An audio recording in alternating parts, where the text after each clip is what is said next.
Good morning. This is Dulita Silva for Gold FM, bringing you your morning news. The news headlines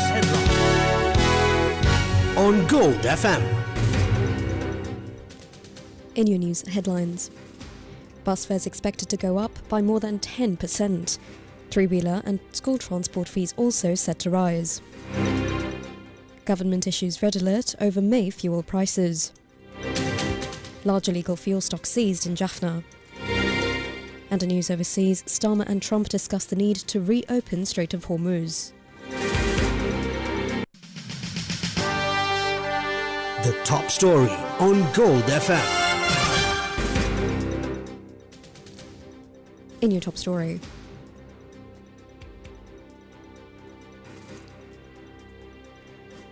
Minister Dr. Nalinda Jaytis announced that if the current situation in the Middle East does not subside in the coming weeks, the fuel price revision for May will have to be increased to a level unbearable for the public. Speaking at a press conference at the Department of Government Information yesterday to clarify the recent fuel price hikes, the minister highlighted the severe impact of global instability on domestic pricing. මේ මොහොතේදී ඒ ඉහළ මිල වැඩිවීම එක පැත්තකින් ආණ්ඩුව යම් කොටසක් දරාගෙන තිබෙනවා සමාගම් යම් කොටසක් දරාගෙන තිබෙනවා අනිත් පැත්තෙන් ජනතාව මතක් මේ මිල වැඩිවීමේ යම් කොටසක් පනවන්න සිදු වෙලා තිබෙනවා ඒ අනුව ඩීසල් ලීටර එකට රුපියල් 100ක් රජය මගින් දරාගෙන තිබෙනවා පෙට්‍රල් ලීටර එක රුපියල් 20ක් රජය මගින් දරාගෙන තිබෙනවා ඒ සඳහා මාසයකට රුපියල් බිලියන 20ක් මිලියන 20000ක් රජය මගින් දරනවා රජයට පමණක් මේ බර දරා ගන්න සිදු වුණොත් අපට අවුරුද්දකට අමතර වශයෙන් ඩොලර් බිලියන 1.5ක අමතර වැයබාක් දරන සිදු වෙනවා. යුද්ධය හෙට අවසන් වුණා තෙල් නිෂ්පාදන යටිතල පහසුකම් වලට එල්ල වෙලා තිබෙන බලපෑම අනුව අපේ ආර්ථිකයට යුද්ධයෙන් වල බලපෑම එක රැයින් එක මොහොතින් අවසන් වෙන්නේ නැහැ. මෙවැනි අවස්ථාවකදී අපි ජනතාවගේ යලි යලි ඉල්ලන්නේ පරිභෝජන සීමා කිරීම සඳහා කටයුතු කළ යුතුමයි. අප්‍රේල් 1 වෙනිදා වෙනකොට විදුලි බිල වැඩිවීම සම්බන්ධයෙන් තීන්දුවක් මහජන උපයෝගිතා කොමිසම ප්‍රකාශයට පත් කරයි. ළඟ තෙල් මිල වැඩි කිරීමේ කිසිම සූදානමක් නැහැ.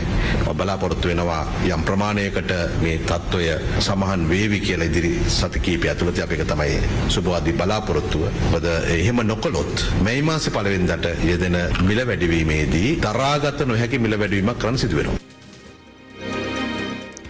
Lanka Petroleum Corporation Chairman DJ Rajakarna, also attending the briefing, informed the public that electricity will be supplied using diesel during night hours moving forward.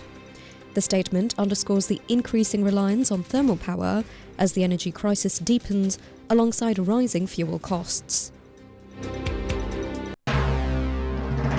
This is the local news on Gold FM. Former Minister of Power and Energy Patali Champikaranawiga stated that any future power cuts should not be attributed to the Iran conflict, but instead to the present government. He expressed these views while participating in an event held in Navalapitiya, and in the interest of clarity, we refrained from dubbing his remarks. ඇත්තටම මෙතන ප්‍රශ්න දෙකක් තියෙනවා එකක් අපිට වළක්වන්න බැරි gulf කලාපයේ යුද්ධය දෙක මේකට මුහුණ දීම සඳහා තියෙන අපේ කළමනාකරන හැකියාව. අපිට කිව්වේ නම් ආණ්ඩුව දවස් 40කට 60කට තෙල් තියනවා කියලා. එහෙමනම් දැන් රුපියල් 280 තිබිච්ච 300 තිබිච්ච තෙල් 500 කරනකොට වෙනත 498 කරනකොට මේ අපේ රටේ තිබිච්ච තෙල් නේද මේ ගණනක් ගන්න. අපේ ගබඩාවල තිබිච්ච තෙල් නේද මේ ගණනක් ගන්න. මොකද යුද්ධයෙන් පස්සේ සිපෙට්කෝ ආයතනයේ පළවෙනි තෙල් ටෙන්ඩරේ දැම්මේ මාර්තු 18 දවස් 18කට පස්සේ. ඒ තෙල් තාම ඇවිල්ලා නැහැ. ඒ කියන්නේ ගබඩාවල තිබිච්ච තෙල් වලට නේද මේ කළු කඩේ බදු ගහන්නේ. ඒක තමයි අපිට අහන්න තියෙන්නේ ජනාධිපතිගෙන්. ඔබතුමාම පාර්ලිමේන්තුවට ගිහිල්ලා කිව්වා. අපේ ඇමතුමාත් දන්නවා. ඇති වෙන්න තෙල් තියනවා කියලා. එහෙනම් ඇති වෙන්න තිබිච්ච තෙල් වලට නේද මේ බදු ගහන්නේ. මොකද අලුත් ටෙන්ඩරේ දැම්මේ දවස් 18කට පස්සේ. ඒක තෙල් තාම ආවේ නැහැ. Lanka IOC and Sinopec followed the Ceylon Petroleum Corporation in raising fuel prices, marking the third price revision in March alone. Under the new rates, octane 95 petrol at Lanka IOC and Sinopec now costs 487 rupees per litre, while super diesel reached a record high of 572 rupees. The Ceylon Petroleum Corporation previously increased octane 92 petrol to 398 rupees and autodiesel to 382 rupees, citing the monthly pricing formula. Police in Jaffna arrested a 42-year-old suspect for the illegal storage of over 5,000 litres of fuel following a targeted raid. Officers from the Jaffna District Crime Prevention Division recovered 4,200 litres of diesel, 840 litres of petrol and 390 litres of kerosene hidden at the site. The enforcement action comes as the government recently increased the weekly fuel quota under the QR code system to alleviate supply pressures. Private bus owners announced a total withdrawal from operations until the government implements a fare increase in line with the national policy and fuel pricing formula. National Transport Commission Director General Dr. Nilan Miranda confirmed that a proposal to raise bus fares by over 10% will be submitted to the Cabinet today, following the recent surge in diesel prices. Bus associations led by Gamana Wijeratne and Sarath Vijithakumara warned that services will remain suspended if the government fails to provide a formal response to the rising costs.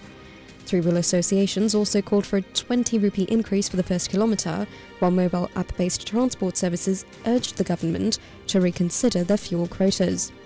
Ruan Prasad of the All-Ireland Interprovincial School Children Transport Association and representatives from the fisheries and container transport sectors expressed severe distress over the price hikes. Container transport owners already raised import and export haulage charges by 20%, while the Postal and Telecommunications Officers Association reported that 40,000 mailbags remain piled up due to the ongoing fuel crisis. The All-Ireland Bakery Owners Association will take the final decision on whether to increase the prices of bakery products today. Association President N.K. Jayawardena stated that the recent fuel price hikes pushed the industry into a severe crisis, affecting every stage, from production to distribution. He emphasised that fuel is an essential factor for the entire process, including the delivery of bread and all other bakery items across the island. Now for some news in brief. The Department of Meteorology forecasts showers or thundershowers at several places in Western and Sabragamo provinces and in Gaul, Martara and Norelia districts after 2 p.m. today. The business news on Gold FM. Major Asian stock markets fell sharply after the US and Iran threatened to intensify hostilities as the war entered its fourth week. Japan's Nikkei 225 was down by 4.8% in early trading, while the Kospi in South Korea was more than 5.5% lower. International news on Gold FM. The ongoing unrest in Iran continues to draw international condemnation as Tehran intensifies crackdowns on demonstrators. While Western leaders and mainstream media often frame the crisis as a straightforward battle for democracy and human rights, some geopolitical analysts argue this narrative obscures the brutal reality of the situation. They suggest that what we are witnessing is not a moral debate, but a ruthless fight for survival. Professor John Mearsheimer, a US political analyst, argues that Tehran's violent response is a textbook reaction to existential threat. Let me be clear. What is happening in Tehran is not an accident, and it is certainly not a debate about human rights. This is a structural conflict in an anarchic international system. When Ayatollah Khamenei appears on television and vows that the government will not back down, that is not the voice of an emotional man. That is the conditioned reflex of a state facing an existential threat. In the world of realism, a nation does not have a 911 number to call when it is attacked from within or without. They have two choices: crush the challenge or be crushed. And the Iranian leadership, having survived 4 decades of containment, understands this rule better than anyone in the air-conditioned offices of Washington. With Western sanctions severely degrading Iran's financial stability and spiraling inflation wiping out purchasing power, the social contract has ruptured. According to Professor John, when a state can no longer rely on economic resources to maintain legitimacy, it inevitably turns it to its monopoly on violence.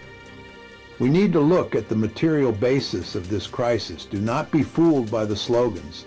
These protests began over a currency crisis and spiraling inflation. This is hard material reality. When purchasing power evaporates and when an economy bleeds to death under the strain of Western sanctions, legitimacy erodes. Power is not built on words. It is built on the ability to provide resources and maintain order. When those resources dry up, the state must resort to the rawest tool in its arsenal, coercion. The threat of hanging for those labeled saboteurs is a clinical message sent to the entire society. The price of challenging the existing order is your life. Looking beyond Iran's borders, the unrest carries significant geopolitical weight. Professor John points out that other global powers, specifically Russia and China, are monitoring the situation closely. Rather than isolating Tehran, he argues the crisis is likely to strengthen anti-Western alliances. Furthermore, we must consider the third-party reaction. China and Russia are watching this closely. To them, instability in Iran is further proof of American interference designed to destroy regional competitors. This will only drive them to tighten their alliances with Tehran. If Iran falls into chaos, the entire region catches fire, a result that even the hawks in Washington should fear if they had any strategic sense. I predict the future of this crisis will be incredibly bloody and tragic. The government will not compromise because they view compromise as surrender.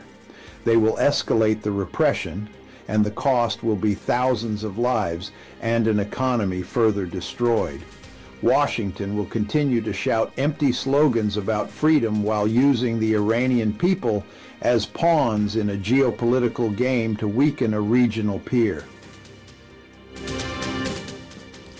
A security guard was killed and another person injured following a strike on a transmitter in the southern Iranian port city of Bandar Abbas. The semi-official Tasnim news agency, which is linked to the Revolutionary Guard Corps, blamed the United States and Israel for the attack on the Persian Gulf Radio and Television Center. These claims were not yet independently verified. The strike comes as a deadline set by US President Donald Trump for Iran to reopen the Strait of Hormuz approaches. Trump warned that the United States will obliterate Iranian power plants if the vital oil shipping channel is not unconditionally reopened by 11:44 GMT tonight. In Sri Lankan time, that is around 5:14 a.m. tomorrow. Tehran responded by threatening to target oil fields linked to the United States across the Gulf region if it is attacked. Over the last few hours, President Donald Trump spoke with British Prime Minister Sir Keir Starmer. A Downing Street spokesperson said the two leaders agreed that reopening the strait is essential for the stability of the global energy market. Meanwhile, the United States State Department issued an updated caution to American citizens worldwide, warning of potential travel disruptions and threats from groups supportive of Iran. Entertainment news on Gold FM.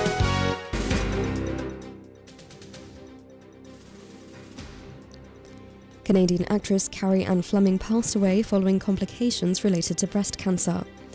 Known for recurring roles in Supernatural and iZombie, she built a 3-decade career across the science fiction and horror genres.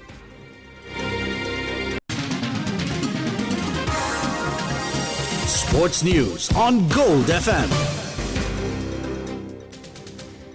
Sri Lankan all-rounder Dasun Shanaka signed with the Rajasthan Royals for the upcoming Indian Premier League season, filling the vacancy left by the injured Sam Curran. A top official from the franchise confirmed the deal to Crickbuzz, noting that while paperwork with Sri Lanka Cricket remains pending, the agreement is nearly finalised. Shanaka originally joined the Lahore Qalandars in the Pakistan Super League for 7.5 million Pakistan rupees, after going unsold in the initial Abu Dhabi auction. However, he has now become the latest international star to defect to the IPL. That's it for now. This is Dulia De Silva for Gold FM. Thank you, and have a lovely day ahead.